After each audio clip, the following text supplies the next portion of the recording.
We are starting a hike. Yay. So far, I've seen a tiny, is it a bunny or a rabbit? It's a rabbit, right? Seems like a bunny. Oh, it's a tiny bunny. Yeah, and it had the little fluffy tail, like the cotton ball. So I saw a bunny. Oh. A lot of the plants are half dead, but they're still nice. There's not that many animals, but I'm guessing that has to do because of human presence, because animals tend to stay away from where humans are often present at. Oh wow, here's the cove. Most of these plants are kind of dead, but I don't think that has to do with humans. I just don't think they get that much water considering it's California. Secret spot. There's a lizard over there. There it is. Hey buddy.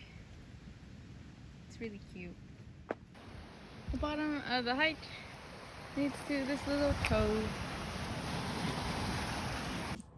So I went on a pretty simple hike today. The hike was about 30 minutes and we went down this dirt trail and they even had some stairs which led to a cove.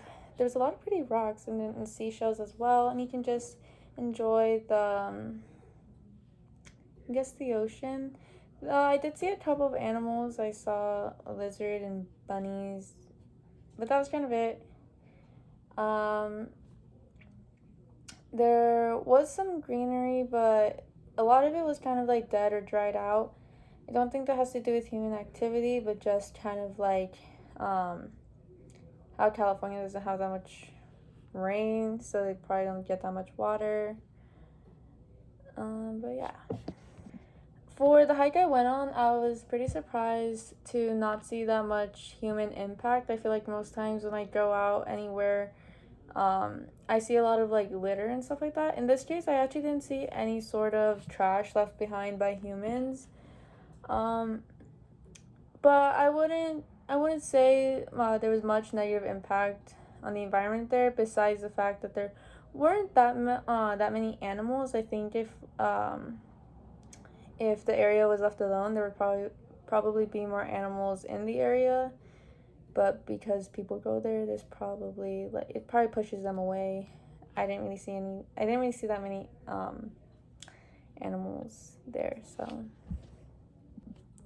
I think this relates to our class because we'll be learning not just about the environment, but the way it's being impacted, especially by human activity. So obviously it's important to see in our own experiences how humans can impact an environment. It's also good to have your own personal experiences in environment. Obviously we're in the environment all the time, but sometimes we don't. I don't necessarily feel more connected now with the environment than before. I feel like I've always had a pretty good connection with the environment. I do spend a lot of time outside. I like to enjoy my surroundings and always just take some time to enjoy and spend time with the environment. So this particular hike didn't make a difference. It's always just kind of been like that for me. I do personally believe if more people spent time outside that they would care more for the environment, simply because a lot of people are blind to what is around us and the way we can impact things. Like I said, in this hike specifically, I didn't see any trash, but in most cases when I do go outside or spend time in nature, I tend to see a lot of litter and trash, and there's a lot of things that people tend to forget about or ignore. Or they think if they see it in a city, it doesn't affect nature, when in reality it does. I feel like a lot of people are disconnected with nature nowadays because we're not really surrounded by it, especially since most people live by big cities now. So I think if a lot of people took the time to spend more time with our environment, it would benefit. It would allow us to be more conscious about it and care more for it.